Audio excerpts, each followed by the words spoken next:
알겠습니다. 자, 이제 어쨌든 윤석열 전 대통령 이야기를 추가로 해볼 텐데 지금 구속이 된 이후에도 특검 소환에 불응하고 있습니다. 네. 말 그대로 고집을 피우고 있는데 특검이 그 구치소 직원에게 책임을 묻겠다고 그랬어요. 예. 그러니까 이제 구치소 측에서는 난감해진 구치소에서는 강제 구인을 위해서 그럼 검사와 수사관을 보내라 예. 지금 그러고 있습니다. 예, 예. 그러니까 결국 또 특검도 이게 접견 금지 조치를 내렸어요. 그러니까 윤석열 전 대통령의 변호인을 제외한 외부인과 접견하지 못하도록 친족과 변호인을 제외한 친족과 변호인을 예. 그러니까 말 그대로 특검과 윤석열 전 대통령이 지금 신경전을 벌이고 있는데 이렇게 되니까 또 윤석열 측에서 구속 적부심 청구를 신청했습니다. 예. 그러니까 본인의 구속이 적법한지 지금 판단해 달라는 건데 어떻게 보세요? 윤석열, 김용현은 지금 그 법비들의 도움을 받아가지고 할 수 있는 모든 절차를 지금 다 동원해서 하잖아요. 예. 또 기피 신청이나 안 할까 모르겠는데 그냥 하는 수법이고 그냥 수작에 불과한 일이고 그 뭐 고집을 부린다라기보다는 완전히 나는 법을 지키지 않겠다라는 선언인 거죠. 예. 그리고 다른 사람 본인이 검사이고 검찰총장 할 적에 저를 포함해서 본인이 입건해서 피의자로 만들어 놓고 얼마나 많이 여러 가지로 모욕을 주고 괴롭히고 귀찮게 했습니까? 근데 나는 거기 응하지 않겠다, 당하지 않겠다 이런 모습을 보이는 게 이자가 얼마나 이제 그 죄질이 나쁜가 이런 점을 그냥 입증하고 있는 사례라고 할 수 있고 또 지금 벌어지고 있는 어떤 특검이 그 교도소를 압박하는 모습 이게 이제 물론 구치소 관계자분들을 통해서 윤석열을 압박하는 모습이긴 하지만 예. 특검이 이제 여론의 힘을 받고 있다고 생각하니까 이제 약간 오버하는 측면이 있는 것도 사실이에요. 그거를 구치소 관계자들을 불러다가 조사하고 바로 뭐 직무유기로 입건하고 이럴 수 있는 일은 아니거든요. 예. 그 법적으로 보면 교도관들은 관리하고 호송하는 책임이 있는 거고 그 호송할 책임에 근거해가지고 호송해서 데려와라 이거를 지금 요구를 하는 건데 원래 구속영장을 집행해서 피고인을 인치할 책임은 검사한테 있는 겁니다. 피의자를 인치할 책임은. 그래서 구치소 측에서 검사하고 그러면 그 수사관이 와달라. 이것도 아주 택도 없는 얘기는 아니에요. 그런데 모든 원인은 이제 윤석열이가 법적인 절차에 따르지 않고 있는 거에 지금 있는 것이고 우리가 과거에는 이런 이슈가 생겨서 뭐 서로 난처한 상황에 있다거나 아니면 무슨 갈등이 있다 이런 얘기를 못 들어봤잖아요. 예. 이게 이제 오로지 대통령 검찰총장을 지내고 대통령을 지냈다는 윤석열이가 지금 벌이고 있는 일이라서 얼마나 이자가 하여튼 그 특권 의식을 갖고 있는가 그리고 본인 스스로 지금 상황을 어떻게 이거를 호도하고 또 왜곡하려고 하는가 이런 것도 꼭 잊지 않으셨으면 좋겠습니다. 어쨌든 특검이 지금 강제 구인을 하기는 좀 어렵게 됐다 그렇게 봐야 되는 거죠. 그게 이제 강제 구인이라고 하는 게 현실적으로 이제 하려면은 거기 들어가 가지고 사지를 들고 나오는 거예요. 예. 들고 나오는 건데 교도관들이 그렇게 하면은 그걸 틀림없이 또 독직 폭행이라고 또 고소할 거거든요. 이것들이. 예. 예. 그러니까 이제 그런 점도 있고 그러다 보니까 이제 특검에서 체포영장을 검토한다는 얘기도 있었죠. 체포영장을과 그냥 구속영장에 대한 인치의 차이는 체포영장을 청구하려면 새로운 범죄 사실을 또 기재해야 돼요. 예. 기존의 범죄 사실로는 이미 구속이 됐으니까. 그러면 새로운 범죄 사실로 체포영장을 예를 들어 청구해서 발부가 된다 그러면 그거는 수사관들이 직접 가가지고 체포해서 끄집어낼 수 있기 때문에 예. 그 체포영장 얘기도 좀 흘리고 했던 건데 그것도 현실적으로 쉽지는 않을 거고 이제 저런 식으로 모든 법적 절차에 응하지 않겠다라고 입장을 정한 것 같아요. 과거에 이명박 박근혜도 비슷한 짓을 했고 그거에 대해서 윤석열이 굉장히 비판적인 입장을 보였던 걸로 알고 있는데 이제 본인이 그 일을 당하니까 똑같은 짓을 또 하고 있는 이런 이율배반적인 모습을 보이는 거고 지금 내란 특검만이라 다른 특검들도 다 윤석열을 조사해야 되잖아요. 예. 근데 거기에도 이제 저렇게 나올 가능성이 좀 높아진 거죠. 그러면 결국 기소하는 수밖에 없겠네요. 그렇죠. 뭐 구속 기간을 그러니까 뭐 인치를 그러니까 끄집어 내놓는다고 하더라도 또 진술을 거부할 가능성이 높기 때문에 예. 기존에 수집된 증거들을 바탕으로 기소하는데 뭐 별 문제가 없다고 생각하면 특검이 그냥 기소하면 되는 거고 저는 본인이 지금 구속적부심을 신청해 놨잖아요. 예. 그러면 법정에 나와야 돼요. 그 구속 피의자를 신문해야 되기 때문에 판사가 그때 잡아가면 어떨까 싶어요.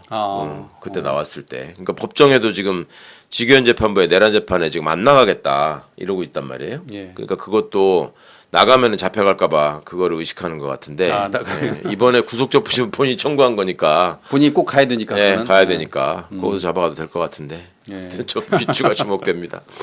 아 이렇게 법을 잘 알면 이렇게 미꾸라지처럼 빠져나가기 때문에 그래서 법꾸라지 이렇게 이렇게. 오기를 부리는 게 예. 두 집단이라고 두 집단. 하나는 구치소에 많이 구속돼 본 사람, 그러니까 악성 범죄자들이 하는 예. 거고 예. 또 하나는 이 법에 어쩌면 약간의 빈틈을 알고 있는 검사 출신. 예. 근데 이것들이 주로 하는 수법이거든요, 이게. 근데 윤석열이 이렇게 지저분하게 나온다는 것 자체가 국민들이 하여튼 어떤 사람이 대한민국 대통령으로서 나라를 망가뜨렸는가 하는 거를 더 깨닫게 되는 계기가 되는 것 같아요. 예, 그렇습니다.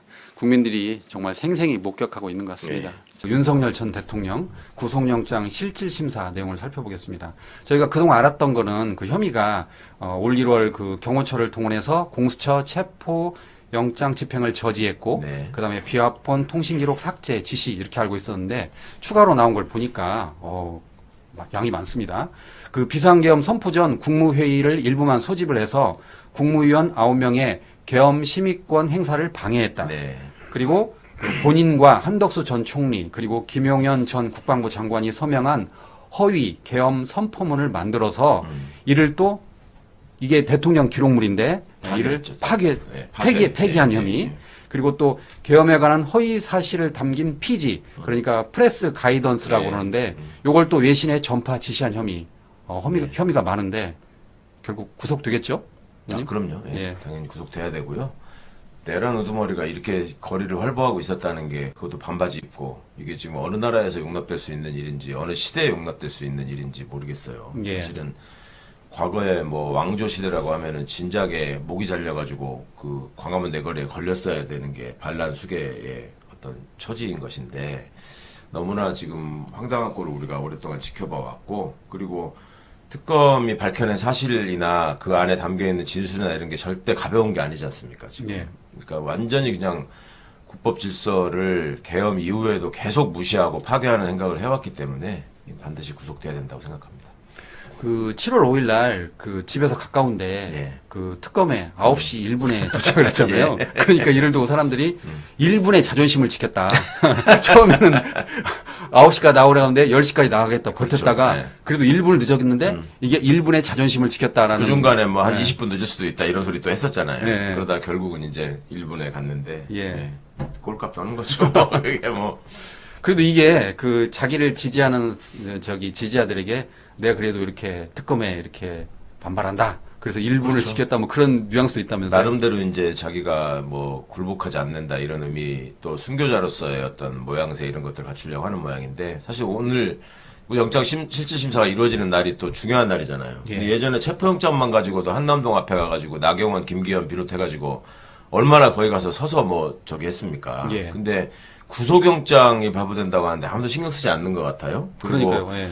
그 지지 단체나 이런 쪽에서 아마 서초동에다가 자리도 마련해 놓고 뭐 본인들 주장으로 한 4천 명이 모일 거다 이렇게 얘기를 했다 그래요. 예. 그러니까 경찰이 불법 행동을 엄단하지 않겠다라고 하면서 한 2천 명의 경찰관들이 거기 가서 또 지키고 뭐 이런 모양인데 거의 안 왔다 그러더라고 사람들이. 예. 뭐 한 100명 온 것 같다고 아까까지만 해도 그러던데 날도 더운데 하여튼 여러 가지로 윤석열 빨리 들어가야지 그분들도 고생 덜 하시지. 그렇습니다. 자, 그 조은석 내란 특검팀이 윤석열 전 대통령에 대해서 다시 출국 금지를 조치했습니다.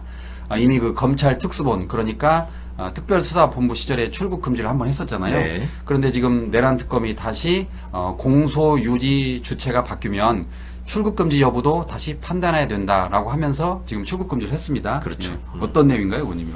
아니 출국 금지는 당연히 해야 될 일이고 지금 말씀이 출국 금지를 신청한 기관이 검찰이었잖아요. 예. 근데 그 검찰에서 이제 수사 주체가 특검으로 바뀌는 거니까 그 형식상으로 이제 기관이 바뀌는 거니까 그거를 바꿔서 해야 됐을 거고 그거보다는 그 전에 체포영장 청구한 게 훨씬 그렇죠. 중요한 얘기고 예. 의미가 있는 거죠. 예. 그러면서 이제 수사의 연속성을 얘기했단 말이에요. 예. 그러니까 경찰이 3번 불렀는데도 안 나왔다. 안 나왔다. 예. 유일하게 출석 지수를 안 한 사람이다.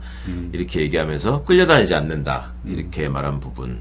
그러니까 제가 지난 시간에 여기서도 말씀드렸는지 모르겠는데 형식적으로는 최혜병 특검이 제일 먼저 구속할 수 있지만 아마 수사 기법이나 그간의 과정으로 볼 때 조은석 내란 특검이 맨 먼저 할 거다라고 예. 말씀드렸는데 그대로 가는 것 같고 체포영장을 청구한다는 거는 단순히 조사를 하기 위해서 체포영장을 청구하는 문제가 아니라 그렇게 해서 체포해서 잡아오면 48시간 안에 구속영장을 청구하겠다는 의미입니다. 그러고서 다시 풀어줄 수는 없는 거거든요. 그러니까 윤석열 입장에서는 이제 며칠 안 남은 거예요. 이제 남은 술 다 퍼먹고 가야지.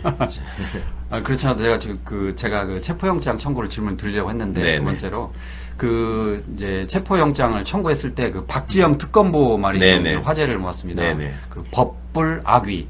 그러니까 그 법은 신분이 귀한 사람에게 아첨하지 않는다라는 이 말을 원래 시민들이 처음 들으신 거는 이원석 검찰총장이 취임하면서 했던 말이었어요. 아, 예. 그 말을 뱉어놓고 이제 계속 아첨하는 김건희와 윤석열에게 아부하는 길로만 갔었죠. 그러다가 이제 망하게 된 건데 이거를 다시 한번 특검이 짚으면서 과거의 그런 정치 검찰과 다르게 우리는 하겠다. 뭐 그런 의지를 또 표명한 거 아닌가 그렇게 받아들였습니다. 저는. 그러니까 그 박지영 특검보가 그 조사에 응하지 않은 유일한 사람이다. 네. 윤석열은 그렇게 이야기도 했고 그렇죠. 끌려다니지 않겠다. 네. 좀 강경해 보였어요 지금. 네. 법불학이라는 말은 요새 생긴 말이 아니고 예.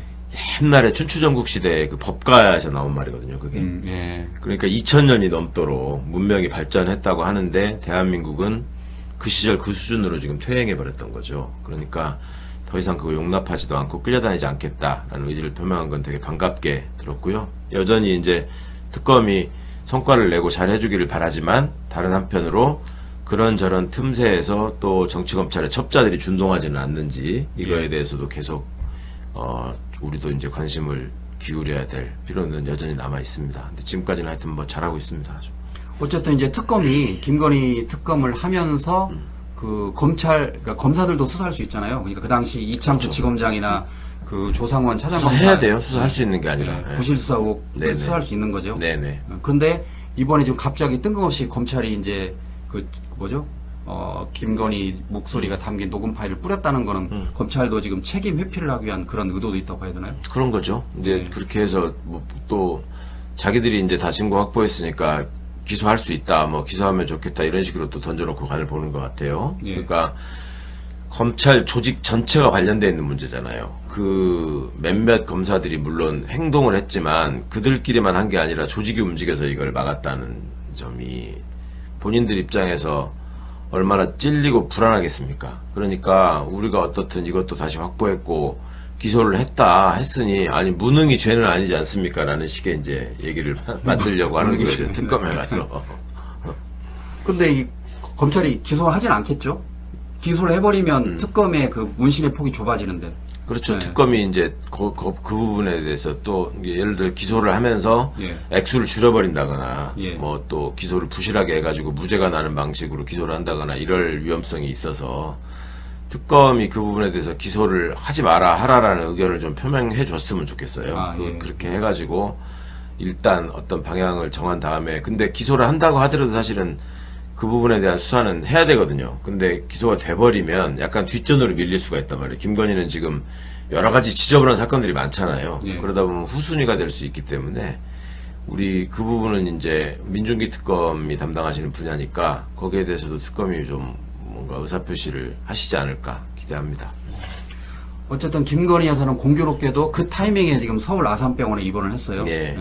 지금 뭐 수면장애 등을 이유로 입원했다는데 일부에서는 뭐 꾀병이 아니냐 지금 그런 얘기 나오고 있는데. 우울증이라고 그러더니 또 수면장애라고 그러고 처음에 갈 때는 거기서 우울증 치료를 받으러 간 게 아니라 뭐 소화기 내과, 호흡기 내과 뭐 이런 데를 먼저 갔다는 얘기가 있고 했는데 아무리 봐도 뭐 그렇게 해서는 입원 각이 안 나오니까 지금 우울하다 힘들다. 근데 이게 한두 번 얘기가 아니라 그 전부터도 윤석열이 그랬잖아요. 윤석열이가 탄핵 소추된 이후에 부인 어떻게 지내냐 뭐 이런 얘기가 궁금증이 있을 때마다 뭐 아파서 몸져 누웠다느니 뭐 먹을 거 잘 못 먹고 있다느니 뭐 이런 소리가 나왔었는데 똑같은 맥락에서 동정심을 구하면서 수사를 지연시키려는 그런 모습의 꾀병이 아닐까라고 의심하는 게 뭐 타당성이 없는 게 아니잖아요. 누구나 그렇게 의심해 볼 수 있는 거지.